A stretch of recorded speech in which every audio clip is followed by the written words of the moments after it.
एक बहू की दो हमशक्ल सास। बेला देर सांझ अपनी ससुराल की दहलीज पर दस्तक देती है, जहां वो अपनी सास को सोफे पर बैठा पाकर बोलती है, पाई लागू माँ जी। अजीब बात है, आज सासू माँ ने आशीर्वाद देना तो दूर, मुझे एक तक देखा भी नहीं। शायद सासू माँ कुछ ज्यादा हद तक सीरियल की गहराई में सराबोर हो गई है, प्यास के मारे गला सूख गया है। ये बोलकर बेला रसोई घर का रुख करती है, जहाँ उसकी सास खाना पका रही होती है। ये देख बेला बड़ी आंखें करके हिचकते हुए कहती है, ये क्या भला है, अभी तो क्षण भर पहले ही सासू माँ सोफे पर पसरी हुई थी, फिर ये रसोई घर में कैसे डोल रही हैं? कहीं ये मेरी आंखों की मिथ्या तो नहीं है? बेला रसोई घर में जाने की बजाय दौड़ते कदमों से हॉल में वापस आती है। कमाल है, अभी तो सासू माँ बावर्ची घर में थी, अभी ये हॉल में बैठी हुई है। सासू माँ मुझे हैरत अंगेज कर रही हैं। कहीं मेरे मायके जाने के बाद सासू माँ निपट तो नहीं गई है? ऊपर वाले, तेरे भी खेल निराले। जैसे ही बेला ये बोलकर नजरें नीचे करती है, अपने सामने एक ही शक्ल सूरत की दो सासों को देखकर वो दंग होकर चीखती हुई बोलती है, भूतनी, भूल भुलैया की भूतनी, बचाओ! ये सब क्या हो रहा है? एक ही शक्ल सूरत की दो सास, मेरी सांस निकल रही है। क्या तो ये मेरी आंखों का भ्रम है, या फिर ये कोई भूतनियों का छलावा? आखिर कौन है बेला की असली सास? कहीं ये हमशक्ल दिखने वाली सास की कोई साजिश है, या फिर कोई दुखदाई दास्तान? इस कहानी की शुरुआत साल भर पहले हुई थी, जब बेला बतौर बिहाकर ससुराल आई थी, जहां उसकी सास सीता उसका स्वागत करते हुए कहती है, बहू, इस नए घर में तेरा स्वागत है। अब तक तो तेरी इस बूढ़ी सास ने इस घर को संजोए रखा था, मगर अब बहू होने के नाते ये घर की बागडोर तेरे हाथों में है।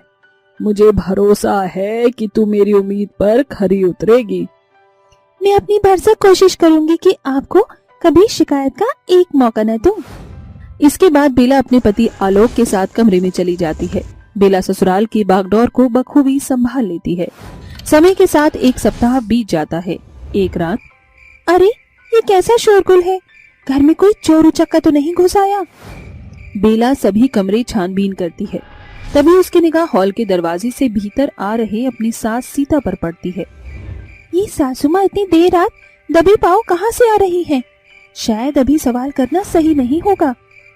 अगली सुबह बेला अपनी सास सीता को एक टक निहारती है। क्या हुआ है बहू, तू सवेरे से मेरी सूरत ही निहारे जा रही है, कुछ कहना चाह रही है क्या? सासू माँ, कल देर रात के 2 बजे मैंने आपको दरवाजे से भीतर आते हुए देखा। बेला के पूछने पर सीता का शरीर पसीने से सराबोर हो जाता है। वो हिचकते हुए कहती है, वो बहू, मुझे बड़ी घुटन सी महसूस हो रही थी, बस इसीलिए ताजी हवा खाने बाहर चली गई। सासू माँ की हैरतअंगेज हाव भाव देखकर ऐसा लग रहा है जैसे वो कुछ छुपा रही है। उस सांझ जब आलोक दफ्तर से घर लौटता है तो बेला ये बात उसके सामने छेड़ती है। आलोक, बोलो बेला, क्या बात है? आलोक, कल देर रात मैंने माँ जी को दरवाजे से अंदर आते देखा। जाने क्यों माँ जी छिपते छिपाते भीतर आ रही थी, जैसे उनकी कोई चोरी पकड़ी गई हो। बेला, बढ़ते बुढ़ापे में बूढ़े इंसान को बहुत बार नींद नहीं आती, शायद माँ टहलने गई हो, ज्यादा मत सोचो। समय गुजरता है और बेला बोलती है, सासू माँ, मेरे बाबूजी की तबीयत बेहद बिगड़ गई है, अगर आपकी इजाजत हो तो मैं मायके हो आऊं। अरे बहू, इसमें पूछना क्या, तू फौरन ही चली जा। बेला के मायके जाते ही सीता सुकून की सांस भरते हुए कहती है, अब मुझे कुछ पलछिन के लिए इस स्वांग रचाने से बचाव मिल गया। अब मैं अपनी छोटी बहन गीता को घर ला सकती हूँ। दरअसल वो हम शक्ल सीता की सगी बहन थी। बेला के पीठ पीछे सीता अपनी बीमार बहन गीता को घर ले आकर उसका खास ख्याल रखने लगती है। इसका मतलब आपकी हमशक्ल सूरत से मेल खाने के बीच बहनों के खून का रिश्ता है। मेरी जुड़वा बहन गीता अपनी गृहस्थी में बहुत खुश थी बहू, मगर उस विधि के विधाता ने बेचारी मेरी बहन की खुशियां तार भगार कर दी। सासू माँ, गीता सासू माँ के संग ऐसा क्या हुआ था? हम दोनों जुड़वा बहनों का ब्याह एक संग हुआ था, मगर दुर्भाग्यवश गीता ब्याह के कुछ सालों बाद ही बेवा बन गई। जब एक रोज गीता सैर सपाटे के लिए अपने पति और बच्चों के लिए बढ़ रही थी, उनकी गाड़ी का बेतहाशा बुरा एक्सीडेंट हुआ, जिसमें बच्चे और ब्रजेश जीजाजी दर पर ही चल बसे।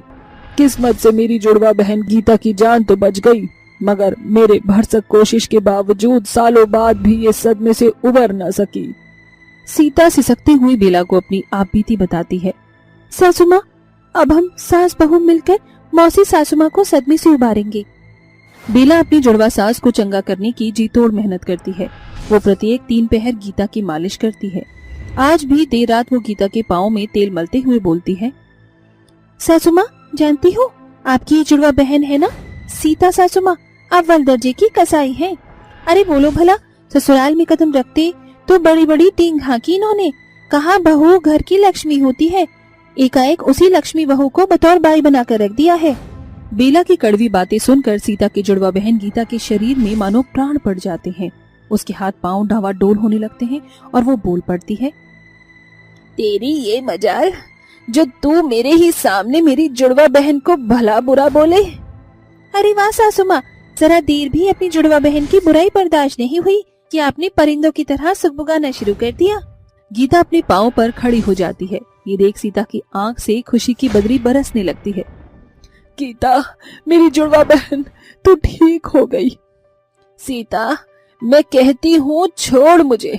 आज मैंने तेरी बेबाक बिगड़ैल बहू को सास की सुताई से वाकिफ न कराया तो मैं भी गांव की गीता नहीं। सासू माँ, मैंने कहा था ना कि मेरे कड़वे बोल रामबाण का काम करेंगे। इसका मतलब ये सब कुछ तुम दोनों सास बहू की साजिश थी। हाँ जेरोक्स जुड़वा सासू माँ, हम सास बहू ने आपको सदमे से बाहर लाने के लिए सिर्फ स्वांग रचा था। बेला की बड़ी बुद्धि से गीता ठीक हो जाती है। इस तरह बेला अपने हमशक्ल सास के साथ एक नई शुरुआत करती है।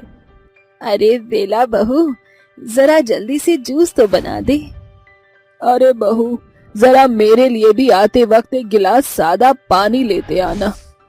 बेला झटपट से अपने दोनों जुड़वा सास के लिए जूस और पानी लेकर आती है, जहाँ उसकी सास सोफे पर पसरी होती है।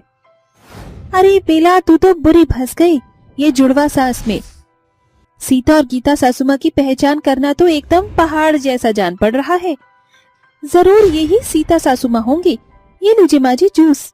बहू, मैं तेरी सास सीता हूँ। बहू, मैं तेरी सास सीता हूँ। वो गीता है, उसे जूस, मुझे पानी दे। अरे नहीं बेला बहू, वो सरासर झूठ बोल रही है।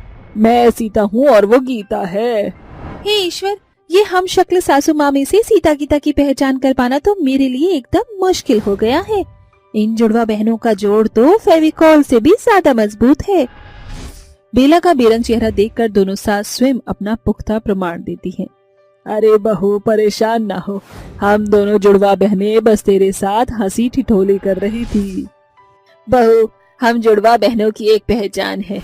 हमारी हथेलियों पर जन्मजात तिल है, जिसे तू अपनी जुड़वा सास को साधारणतः पहचान सकती है।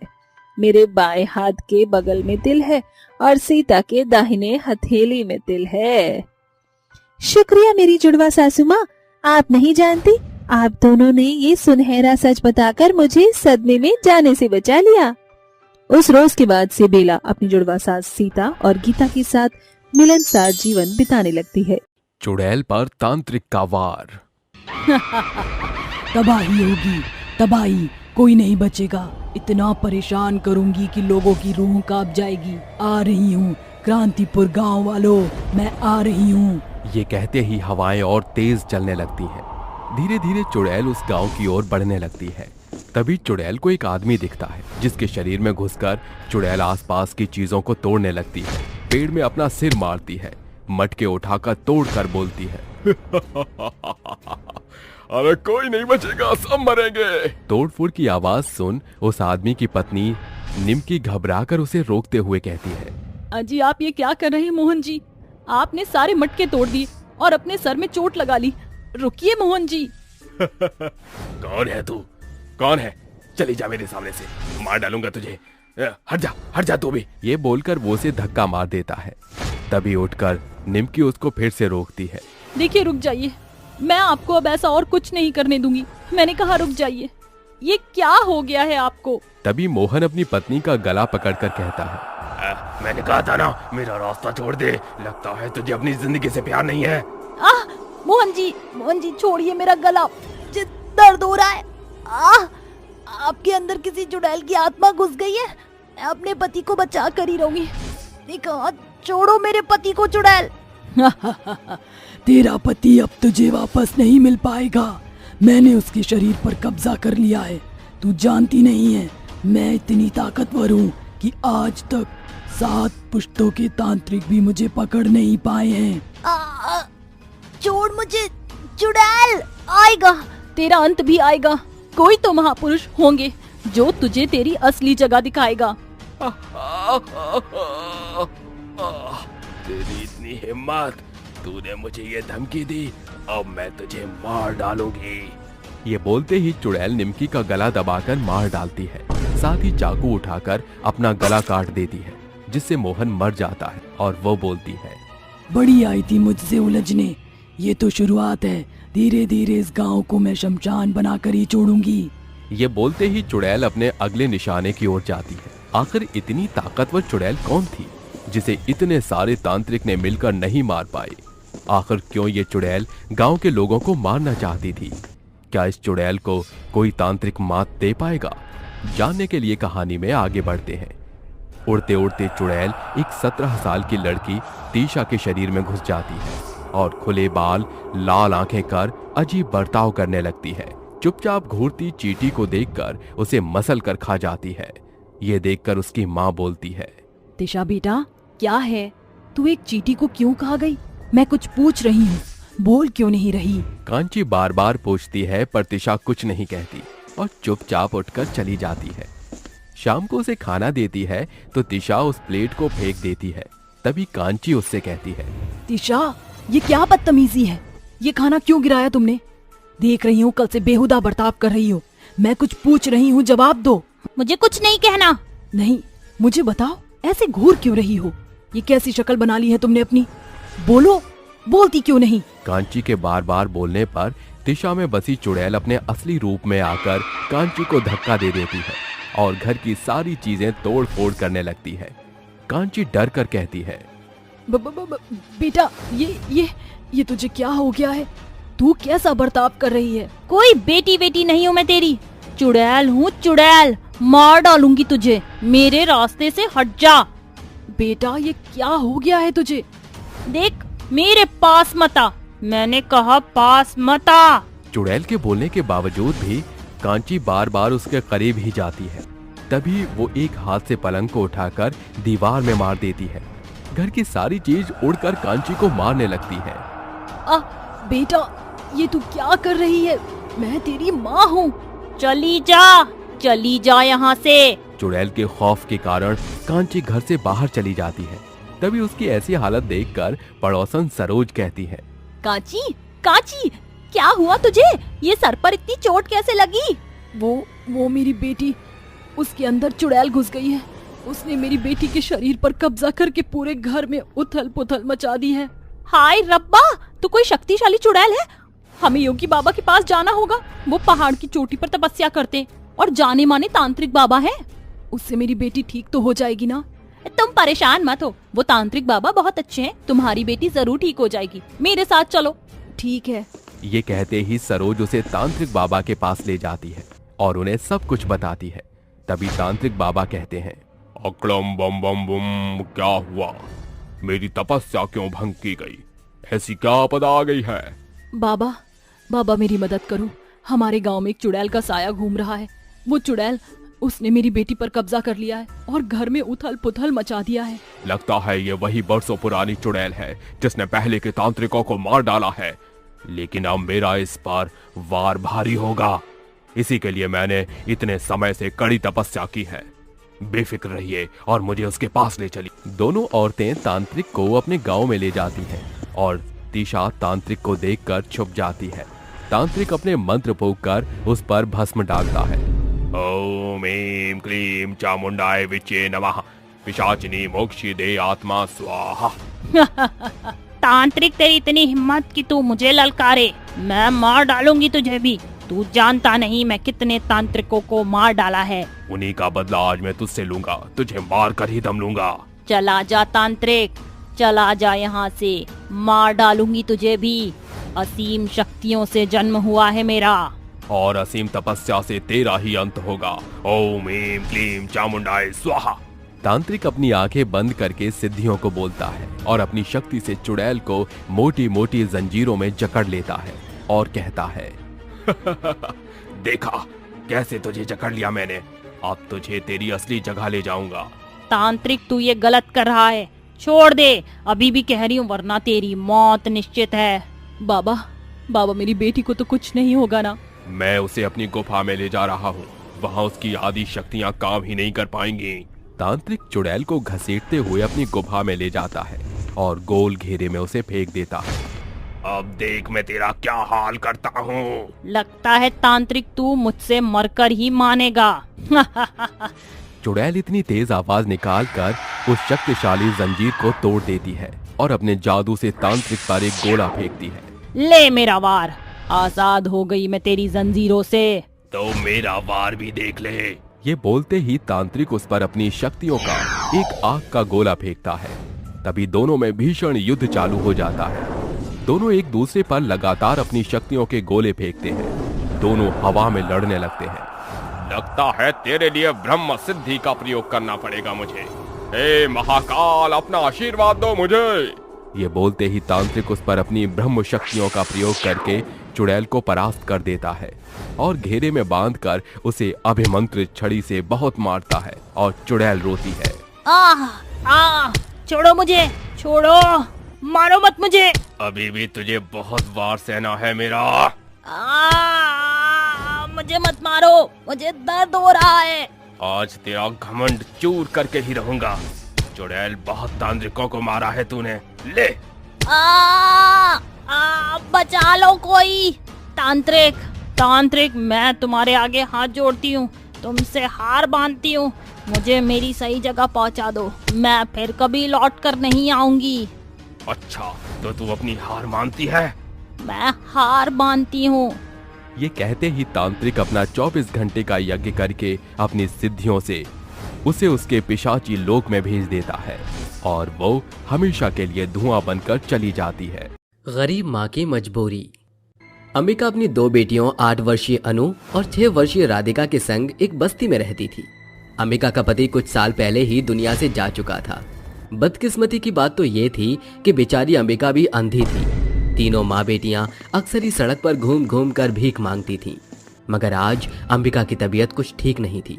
उस वजह से उसकी दोनों बेटी अकेले ही भीख मांगने चल देती हैं। राधिका, वो देखो, मंदिर में भंडारा बढ़ रहा है। इस भंडारे से हम तीनों माँ बेटियों की भूख मिट जाएगी। दोनों बहनें कतार में खड़ी होकर अपनी बारी आने की राह ताकने लगती हैं, मगर उनके बारी से पहले ही खाना खत्म हो जाता है। धत तेरी की, भंडारा तो खत्म हो गया। इसके बाद दोनों मंदिर की सीढ़ियों पर बैठकर देर सांझ तक राह देखती हैं कि कब कोई अमीर आएगा और उनके आगे एक आध रोटी डाल जाएगा। मगर किसी को भी ना आता देख वो घर का रुख करती हैं। तभी सुनसान सड़क से चली आ रही एक तेज तर्रार गाड़ी को देख दोनों बहनें बीचों बीच स्तब्ध खड़ी रह जाती हैं। तभी गाड़ी रुकती है, जिसमें से साइली नाम की एक औरत भागती हुई उनके पास आती है। अरे बच्चों, तुम दोनों ठीक तो हो? कहीं चोट तो नहीं आई? इतनी देर रात को तुम दोनों बच्चियां इस सुनसान सड़क पर क्या कर रही हो? साइली की बात का जवाब देने के बजाय दोनों आपस में खुसर पुसर करते हुए कहती हैं। राधिका, इन मेम साहब की साड़ी सभ्यता और बात करने का सलीका साफ तौर से बयां कर रहा है कि ये कितने बड़े घर की हैं। चुप कर अनु। मेम साहब, हम दोनों बहनें पास ही एक बस्ती में रहती हैं। हमारी माँ अंधी है, वो देख नहीं सकती, इसलिए हम लोगों से खाना मांगती है। ये सुनकर साइली अपने मन में कहती है, इन बच्चियों को तो इसकी समझ ही नहीं कि ये लोगों से मदद नहीं बल्कि भीख मांगकर अपनी भूख मिटाती हैं। क्या तुम मुझे अपने घर ले चलोगी? हाँ मेम साहब, क्यों नहीं। सयाली दोनों बच्चियों के साथ उनकी बस्ती आती है, जहां अंधी अंबिका को देखकर सयाली के पैरों तले जमीन खिसक जाती है और वो कुछ घड़ी के लिए स्तब्ध रह जाती है। अंबिका, ये सब कुछ क्या हो गया मेरी सहेली? अरे ये स्वर शब्द कुछ सुने सुने से क्यों लग रहे हैं? जैसे ही अंबिका साइली के सूरत को स्पर्श करती है, वो एक पल छिन में उसके अक्ष को पहचान लेती है। साइली, मेरी सहेली, इतने बरसों बाद तुम। अंबिका की अपंगता देखकर साइली कलपते हुए कहती है, ये सब कुछ कैसे हो गया अंबिका? कुछ 10 बरस पहले की बात है, जब पिताजी की पसंद प्रीतम से मेरी शादी हो गई और मैं मुंबई चली आई। शुरुआती दिनों में तो प्रीतम का स्वभाव ठीक ठाक था, फिर वर्ष भर के भीतर ही मैं माँ बन गई। अनु मेरी गोदी में आई। उस दिन मैंने प्रीतम को पहली बार शराब पीते देखा। पिता बनने के लिए मैंने पिछले 9 महीनों का पड़ाव इसलिए थोड़ी पार किया था कि तू बेटी जने, उसे भला तो तू बांझ रहती। प्रीतम को नशे में धुत देखकर अंबिका जवाब देने की बजाय चुप्पी साध लेती है, मगर प्रीतम का शराब पीना उसकी बुरी आदत बन चुकी थी, जिसके चलते उसे नौकरी से हाथ धोना पड़ गया। इसी बीच अंबिका दूसरी बार गर्भवती हो गई। सांझ होते ही अंबिका प्रीतम से कहती है, घर की दिन दशा बिगड़ती जा रही है। घर में एक दाना भी नहीं बचा, बनिए का बकाया भी बढ़ता जा रहा है। कोई तो काम करो। मैं कुछ नहीं करूँगा। ठीक है, तो ये लो मेरी चूड़ियाँ, ये पहनकर घर में बैठ जाओ। फिर मैं बाहर कमाने जाऊंगी तो तुम्हें शोभा देगा। क्या बकती है कमीनी, ठहर जा, भी तेरी हेकड़ी निकालता हूँ। अंबिका के शब्द की सजा गर्भावस्था के उस समय पर अपने पियक्कड़ पति के हाथ उसे पिटकर भुगतना पड़ता है। उसी रात अंबिका को प्रसव पीड़ा उठती है और वो घर में ही एक बेटी को जन्म देती है। समय बीतता है। 3 वर्ष के पश्चात ही पियक्कड़ प्रीतम भगवान को प्यारा हो जाता है। ऊपर वाले मेरा सिंदूर छीनकर तूने सिर्फ मुझे बेवा नहीं बनाया, मेरी दोनों बेटियों को भी यतीम बना दिया। अपने पति प्रीतम के जाने के गम में अंबिका को गहरा सदमा लगता है। उसे संभलने में कई दिन लग जाते हैं। अनु बिटिया, अपनी छोटी बहन का ख्याल रखना। मैं काम की तलाश में जा रही हूँ, सांझ तक लौट आऊंगी। अंबिका कुछ रिहायशी इलाकों में आकर लोगों का दरवाजा खटखटाती है। मेनका नाम की एक अमीर औरत दरवाजा खोलती है। मेम साहब, कोई काम मिलेगा? तुम्हारे लायक कोई काम नहीं है यहाँ, जाओ यहाँ से। अंबिका दर दर भटकती है मगर उसे कोई काम नहीं मिलता। मेम साहब, मैं झाड़ू, बर्तन, चौका सब कुछ एकदम सफाई के साथ कर दूंगी। बदले में पगार भी कम चलेगा। मुझे काम पर रख लीजिए। मेरी 2 छोटी छोटी बच्चियां हैं जो घर पर भूख से बिलख रही हैं। अरे मैंने क्या कहा? तो जैसे भुखनेंगे का बीड़ा उठाया क्या हमने? चल भाग यहाँ से। सवेरे से सांझ हो गई, हर जगह हाथ पैर मारकर देख लिया, कहीं भी बात नहीं बनी है। ऐसे में अपने बच्चियों की भूख कैसे मिटा सकूंगी मैं? एकाएक उसकी नजर मंदिर के बाहर बैठे सैकड़ों भिखारियों पर जाती है। बेटियों की भूख उस बेबस माँ को इस कदर मजबूर कर देती है कि वो भीख मांगने पर भी उतारू हो जाती है। कुछ देर में वो खाना लेकर घर आती है। देखो मेरी बच्चियों, माँ खाना ले आई। अंबिका एकाएक अपनी दोनों बेटियों को खाने का कौर खिलाती है। तभी अनु कहती है, माँ, सारा खाना आप हमें खिला दोगी तो खुद क्या खाओगी? माँ की सयानी बेटी, मेरी फिक्र मत कर, माँ भरपेट खाकर आई है। पेट भरते ही अनु और राधिका नींद के आगोश में चली जाती हैं। भूख से अंबिका की अंतड़ियां सूख रही थी, उसका चेहरा भी कुम्हला चुका था। खाने को एक दाना भी नहीं बचा, ये बचा कुछ पेट भर पानी ही पी लेती हूँ। अपनी बच्चियों के पेट की आग बुझाने के लिए अंबिका अपने आगे का निवाला पहले ही उन्हें परोस चुकी थी, जिसके चलते उस मजबूर माँ को पानी से ही अपना पेट भरना पड़ा। वो हर एक दिन काम की तलाश में जाती और निराश होकर मंदिर आकर भीख मांगती, मगर आज उसकी टक्कर धनीलाल नाम के एक शख्स से होती है। माफ करना साहब, ध्यान भटक गया था। धनीलाल उसको देखकर कहता है, अरे लगता है शायद तुम काम की तलाश में दर दर भटक रही हो। चाहो तो मैं तुम्हारी मदद कर सकता हूँ, यहाँ पास ही मेरा कारखाना है। क्या सचमुच आप मुझे काम देंगे? बड़ी मेहरबानी साहब। अंबिका आस के साथ धनीलाल के साथ चली जाती है। दरअसल अंबिका इससे बेखबर थी कि धनीलाल उसे गुमनाम गलियों की रौनक बनाने को ले जा रहा था। सेठ जी, ये कहाँ ले आए हैं आप मुझ मजबूर माँ को? अरे घबराओ नहीं, तुम जैसी सैकड़ों मजबूर औरतों का जीवन संवारा है यहाँ। बटुक नाम का एक शख्स आकर बुरे मंसूबों से उसको सिर से पांव तक निहारता है। मजबूर माँ अपनी आबरू बचाने के लिए भागती है, मगर दुर्भाग्यवश एक गाड़ी से उसके साथ दुर्घटना घटती है। उस रोज मेरी जान तो बच गई, मगर मैंने अपनी दोनों आंखें खो दी और भूख ने मुझे सदा के लिए अंधा और मेरी बच्चियों को भिखारिन बनाकर रख दिया। इससे बड़ी मजबूरी इस माँ के लिए क्या होगी साइली, कि मेरी बिटिया मेरा पेट भरती है। फिक्र मत करो अंबिका, शायद इसीलिए भगवान ने मुझे ब्याह के बाद अब तक बांझ रखा कि मुझे अनु और राधिका की माँ बनना था। हाँ अंबिका, अब से मैं इन बच्चियों को पढ़ा लिखा कर इन्हें उज्जवल भविष्य दूंगी, ताकि जो तुमने सहा वो भविष्य में कभी इनको न सहना पड़े। सायली दोनों बच्चियों समेत अंबिका को अपने घर लेकर सबसे पहले अंबिका का इलाज करवाती है। पैसे के बलबूते पर अंबिका की आंखें लौट आती हैं। अब उसकी दोनों बेटियों का भी विद्यालय में दाखिला हो चुका था। इस कहानी के पात्र में मजबूर माँ अंबिका की आबरू तो बच गई, मगर आज भी जाने कितनी ही बेबस लाचार माँ अपने बच्चों की खातिर मजबूर होकर समाज की सभी सीमाएं लांघ जाती हैं, जिसका सर्वोपरि श्रेय बेरोजगारी है। रात में एक चुड़ैल लाल साड़ी में हवा में उड़ते हुए गांव में घूम रही थी और इस बात की कानों कान किसी को खबर नहीं थी। तभी उस चुड़ैल को एक खिड़की के सहारे अंदर कुछ अजीब सा देखने को मिलता है, जहां एक औरत और आदमी उस पर अत्याचार कर रहे थे। ये देखकर चुड़ैल को गुस्सा आता है और वो घर में जाकर उन दोनों को मार देती है।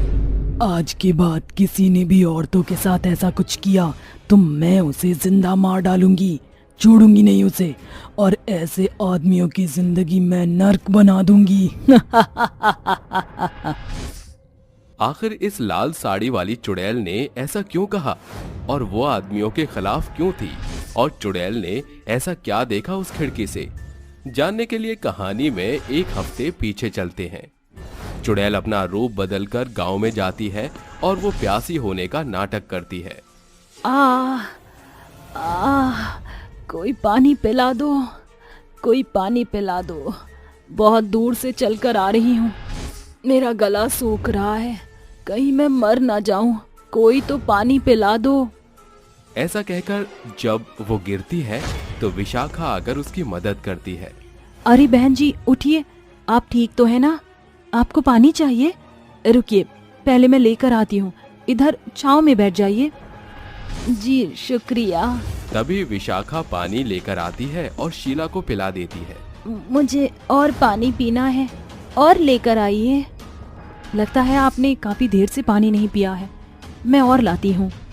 विशाखा और पानी लाती है और शीला को पिलाती है। तभी वो कहती है, शुक्रिया मुझे पानी देने के लिए, मैं बहुत प्यासी थी। इसमें शुक्रिया कैसा करना, प्यासे को पानी पिलाना तो धर्म वाली बात होती है। आपने खाना भी नहीं खाया होगा, मैं आपके लिए खाना भी लगा देती हूँ, आइए इस घर में। जी चलिए। तभी दोनों अंदर जाते हैं और विशाखा उसे खाना खिलाकर कहती है, आप बुरा ना माने तो क्या मैं आपका नाम जान सकती हूँ? जी जरूर, मेरा नाम शीला है, और आपका? जी मेरा नाम विशाखा है। आपको और खाना चाहिए? नहीं नहीं, बस मेरा पेट भर गया। अच्छा, तो आप यहाँ कैसे पहुँची? सच बताऊं तो मैं दूसरे गांव से यहाँ आई हूँ। मेरे पति ने मुझ पर बहुत अत्याचार किया, उनसे बचने के लिए मैं यहाँ तक भागते भागते आ गई, इसलिए अब मेरे पास रहने का ठिकाना भी नहीं है। अरे, आपके पति ने आपके साथ बहुत गलत किया, आपने कुछ शिकायत दर्ज नहीं कराई? मौका ही नहीं मिला ये सब करने का, बस उसके अत्याचार सहती गई, फिर भाग निकली। शुक्र है उस हैवान पति से आपकी जान तो बची, पर आप डरिए मत, आपके रहने का इंतजाम मैंने कर दिया, अब से आप मेरे पास रहेंगी। कुछ देर बाद विशाखा का पति केतन घर आता है तो शीला के बारे में पूछता है। विशाखा बता देती है, फिर दोनों बैठकर खाना खाते हैं। इस तरह चुड़ैल से शीला बनकर विशाखा के साथ वो रहती है। तभी रात होते ही वो साड़ी में उड़ते हुए गांव में घूमने लगती है। कुछ देर बाद आकर विशाखा के घर में सो जाती है। अगली सुबह जब विशाखा उठती है तो घर को चमकता हुआ पाती है। अरे, ये घर इतना चकाचक कैसे हो गया? माफ कीजिएगा, पर आपके उठने से पहले ही मैंने उठकर सारी सफाई कर दी। अब आप मुझे रख रही हैं तो थोड़ा फर्ज तो मेरा भी बनता है। ठीक है। अच्छा विशाखा, अभी मुझे प्यास लगी थी तो पानी नहीं था, क्या हम दोनों कुएं पर पानी लेने चले? हाँ, चलो, चाय भी तो बनानी है। दोनों जब मटका लेकर कुएं की ओर जाती हैं, तो एक पति अपनी रोती हुई पत्नी का हाथ पकड़कर उसे घर पर ले जाता है। अरे, वो क्या हो रहा है? हमें वहाँ जाना चाहिए। अरे नहीं, कोई जरूरत नहीं। उसका पति पीकर हमेशा अपनी पत्नी को मारता है और उसे दहेज की मांग करता है। भगवान ने दो दो हाथ पैर दिए हैं और शादी करने के बाद भी दहेज बोलता है, इसकी तो खबर लेनी चाहिए। रहने दो शीला, तुम उसका मुकाबला नहीं कर पाओगी, वो तुम पर भी हाथ उठा सकता है। ऐसा कहकर विशाखा शीला को अपने साथ कुएं से पानी भरवा के घर ले आती है और मन ही मन चुड़ैल कहती है, इस आदमी की इतनी जरूरत कि इसने अपनी पत्नी पर हाथ उठाया, वो भी सिर्फ दहेज के लिए। अब मैं इसे नहीं छोड़ूंगी, रात होने का इंतजार है बस मुझे। ये कहते ही चुड़ैल रात के 12 बजे का इंतजार करती है और दोनों के सोने के बाद वो अपने असली रूप में आकर उसी घर की ओर जाती है और उस आदमी पर पानी फेंक कर कहती है, उठना मर्द बेरोजगार, तेरी इतनी हिम्मत कि तूने अपनी बीवी को सरेआम घसीटा और उस पर हाथ उठाया। चुड़ैल, अरे बचाओ कोई, अरे बचाओ, अरे नंदिनी मेरी रक्षा करो, अरे मेरी रक्षा करो नंदिनी। उसे ही मार कर तुम्हें अपनी रक्षा करवानी है। पहले तो तुमने अपनी बीवी से दहेज मांगा था, क्यों, है ना? तो क्या हो गया, मैंने कौन सा पाप कर दिया? अरे हर औरत दहेज देती है। हरिया के मुंह से यह सुनकर वो उसे जमीन पर पटकने लगती है। छोड़ दो, छोड़ो मुझे, अरे मुझे बड़ा दर्द हो रहा है, अरे छोड़ो। अरे आप ऐसा क्यों कर रही हैं? छोड़ दो इन्हें। तुम भूल गई हो, इसने तुम्हें दहेज के लिए मारा था। उसी का सबक सिखा रही हूं उसे, ताकि आज के बाद तुमसे ये कभी दहेज न मांगे। मैं आपकी बात से सहमत हूँ, पर इन्हें कुछ मत करिए। अगर ये नहीं रहेंगे तो मैं किसके सहारे जीऊंगी? तेरी बीवी तुझे छोड़ने के लिए कह रही है, अब बता, आज के बाद उससे दहेज मांगेगा? नहीं, बिल्कुल नहीं, कभी दहेज नहीं मांगूंगा, मुझे छोड़ दो, बख्श दो मुझे। ठीक है, छोड़ देती हूँ। दोबारा ऐसा किया तो वापस आकर तेरी जान ले लूंगी। और हाँ, मेरे बारे में किसी को बताने की कोई जरूरत नहीं है। हम नहीं बताएंगे। मेरी मदद करने के लिए शुक्रिया। ऐसा कहते ही चुड़ैल वहाँ से गायब हो जाती है और फिर उसे खिड़की से कुछ ऐसा ही दिखता है। जी हाँ, एक सास और उसका बेटा एक औरत पर अत्याचार कर रहे थे। अरे जाना, अपने बाप से पैसे क्यों नहीं ला रही है? दिख नहीं रहा? घर कंगाल जैसे होता जा रहा है। मेरे बेटे की नौकरी चली गई है, जाओ और अपने बाप से पैसे लेकर आ। अपने मगरमच्छ के आंसू बहाना बंद कर और पैसे लेकर आ। दहेज के पैसे अभी भी बाकी हैं। माँ जी, ऋषि जी, मैं आपके आगे हाथ जोड़ रही हूँ। मैं आपसे कितनी बार कहूँ कि मेरे पिताजी आपको पहले ही दहेज दे चुके हैं। आपने जितना शादी में बोला था उससे दुगने पैसे दिए हैं उन्होंने। अब तो उनके पास खेत भी नहीं, मैं कहाँ से पैसे लाऊं? लगता है माँ ये ऐसे नहीं मानेगी, आज इसे जिंदा ही जला देंगे। ये माँ बेटे, इससे पहले ज्योत्सना को जलाए मुझे इसे बचाना होगा। ये कहते ही चुड़ैल माँ बेटों को हवा में पटक कर मार डालती है और कहती है, तुम ठीक तो हो ना? मेरी मदद करने के लिए शुक्रिया।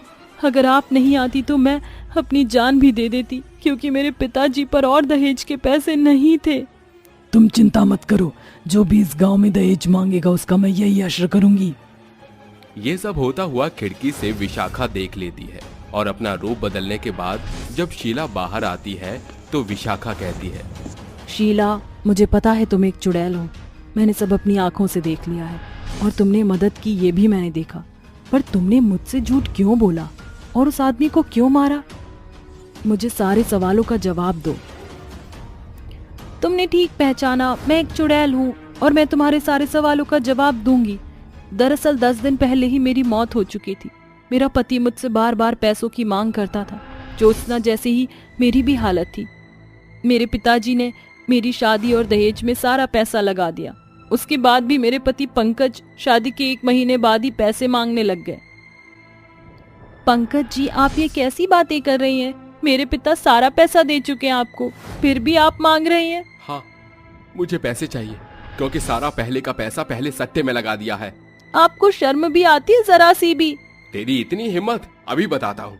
ये कहते ही पंकज उसे बहुत मारता है। वक्त बीतता है। पंकज जितनी बार उससे दहेज मांगता है वो उससे मार खाती है और पैसे न देने पर पंकज उसे इतना पीटता है कि शीला अपने प्राण त्याग देती है। बस उसी की वजह से मैं मर गई। इसलिए मैं नहीं चाहती कि कोई और मेरी तरह मरे। इसलिए हर दहेज लेने वाले आदमी से मैं नफरत करती हूँ, सबक सिखाना चाहती हूँ। मुझे माफ करना शीला, मैंने तुम्हें बहुत गलत समझा। तुम्हारे पति के मरने के बाद तुम्हारी आत्मा भटक रही है ना, मैं तुम्हारे लिए जरूर पूजा करूंगी। शुक्रिया, और कोई भी दहेज मांगे तो तुम उसका विरोध जरूर करना। जरूर करूंगी। इसी के बाद विशाखा शीला की शांति पूजा करके उसे मुक्ति दिलाती है और शीला हमेशा के लिए चली जाती। बहुत जोर से बारिश हो रही थी, सभी अपने घरों में आराम कर रहे थे। तभी इतनी बारिश के चलते एक झोपड़ी के अंदर एक भिखारन चंदा अपने छोटे बच्चे को सूखे चावल खिला रही थी। वहीं दूसरी तरफ उस बेचारी की सास कमला बुखार में पड़ी हुई थी। तभी कमला अपनी बहू चंदा से कहती है, अरे बहू, अब मुझसे और बर्दाश्त नहीं हो रहा। तू क्यों मेरे पीछे अपनी जिंदगी बर्बाद कर रही है? जा और इन बच्चों को कहीं अच्छी जगह ले जा। मेरा जो होगा मैं देख लूंगी बेटा। अरे माँ जी, आप ये कैसी बात कर रही हो? आप मेरी जिम्मेदारी हो और मैं आपको छोड़कर कहीं नहीं जाऊंगी। पिछले जन्म में मैंने जरूर कोई अच्छे काम ही किए होंगे, तभी मुझे तेरे जैसी बहू मिली। लेकिन अफसोस मेरा बेटा आज हमारे साथ मौजूद नहीं तो हमें इतने कष्ट उठाने नहीं पड़ते। कोई नहीं माँ जी, ऊपर वाला जो भी करता है बहुत सोच समझ कर करता है। आज अगर बुरे दिन है तो अच्छे दिन भी जरूर आएंगे। चंदा पूरी रात अपनी सास के सिर पर ठंडे पानी की पट्टी लगाकर उनका बुखार उतारने की कोशिश करती रहती है। अगले दिन जैसे ही सवेरा होता है, बेचारी चंदा रेड लाइट पर भीख मांगने चली जाती है। अल्लाह के नाम से दे दो बाबा, ऊपर वाला तुम्हारे ऊपर रहम बरसे। 2 दिन से खाना नहीं खाया है, गरीब लोगों की मदद करो, गरीबों की दुआ लगेगी। अल्लाह के नाम पर दे दो। बेचारी चंदा रेड लाइट पर खड़ी हुई गाड़ियों के पास जाती है और उनसे भीख मांगने लगती है। कुछ गाड़ियों के अंदर अच्छे लोग होते हैं जो उसे कुछ पैसे दे देते हैं, बाकी तो बिना उसकी बात सुने वहां से चले जाते हैं। दिन भर भीख मांग मांग कर बेचारी चंदा अपनी सास कमला के लिए दवाई लेकर आती है, लेकिन जैसे ही वो शाम को घर पहुंचती है, उसके सास भगवान को प्यारी हो जाती है। माँ जी, उठो ना माँ जी। ये आपको क्या हो गया? उठो ना माँ जी, उठो। कमला के मरने के बाद चंदा का इस दुनिया में उसके बच्चों के अलावा और कोई नहीं बचा था, जिसके बाद वो बहुत ज्यादा अकेली हो गई थी। एक दिन रात के समय चंदा यहाँ से वहाँ करवटें बदलती रहती है और पूरी रात सोचती रहती है। भगवान, एक तो मेरा इस दुनिया में कोई नहीं था, मेरे पति को भी तूने मुझसे छीन लिया और मेरी इतनी अच्छी सास को भी तूने मुझसे छीन लिया। आखिर तू मेरे साथ ऐसा क्यों कर रहा है भगवान? मैंने ऐसे कौन से पाप कर दिए जिसकी सजा तू मुझे दे रहा है? बेचारी चंदा रोते रोते सो जाती है। अगले दिन फिर से वो भीख मांगने के लिए रेड लाइट पर पहुंच जाती है। चंदा की आवाज शुरू से ही बहुत ही प्यारी थी। जब भी वो कोई गाना गाया करती थी तो लोग उसकी तरफ आकर्षित होते थे। आती जाती खूबसूरत आवारा सड़कों पर, कभी कभी इत्तेफाक से कितने अनजान लोग मिल जाते हैं, उनमें से कुछ लोग भूल जाते हैं, कुछ याद रह जाते हैं। चंदा गाना गाते गाते लोगों से भीख मांगती है। उसकी आवाज सुनकर काफी लोग उसे पैसे देकर चले जाते हैं, जिसकी मदद से चंदा अपने घर के खर्च चला लिया करती थी। वहीं दूसरी तरफ चंदा को अपने बच्चों को स्कूल डालने की भी चिंता थी। एक दिन चंदा अपने दोनों बच्चों को स्कूल में लेकर जाती है। तभी स्कूल का प्रिंसिपल चंदा की हालत देखकर उससे कहता है, अरे जरा अपनी हालत तो देखो, तुम इन बच्चों को किस तरह पढ़ाओगी? तुम्हें पता भी है यहाँ पढ़ने के लिए कितना खर्चा लगता है। प्रिंसिपल साहब, बेशक से मैं एक भिखारिन हूँ, लेकिन मैं आपसे वादा करती हूँ कि मैं अपने बच्चों की पढ़ाई में कभी भी कोई कमी नहीं छोड़ूंगी। मैं आपके आगे हाथ जोड़कर कहती हूँ, मेरे बच्चों को अपने स्कूल में पढ़ा लो, मैं अपने बच्चों को अपनी तरह भिखारी की जिंदगी जीने नहीं दे सकती। चंदा की बातें सुनकर प्रिंसिपल को उसके ऊपर तरस आ जाता है, जिसके बाद प्रिंसिपल चंदा के बच्चों को अपने स्कूल में रख लेता है। चंदा भीख मांग मांग कर किसी तरह अपने दोनों बच्चों के लिए स्कूल की नई यूनिफॉर्म लेकर आती है और उन्हें स्कूल छोड़ने जाती है, जिसके बाद वो पूरे दिन रेड लाइट पर भीख मांगना शुरू करती है। ये रातें, ये मौसम, नदी का किनारा, ये चंचल हवा, कहा दो दिलों ने कि हम तो कभी भी न होंगे जुदा। ये रातें, ये मौसम, नदी का किनारा, ये चंचल हवा। चंदा गाना गा गा कर भीख मांगती रहती है, लेकिन कोई भी उसे भीख नहीं देता। तभी अचानक से रेड लाइट पर चंदा की मधुर आवाज सुनकर एक बहुत सुंदर कार आकर रुकती है। उस कार में से एक महेश नाम का सिंगर निकलकर बाहर आता है, जो चंदा के पास आकर उससे कहता है, अरे वाह, आपकी आवाज तो बहुत ही मधुर है। ऐसी आवाज तो मैंने आज तक कभी नहीं सुनी। क्या आप मुझे अपना गाना दोबारा गाकर सुना सकती हो?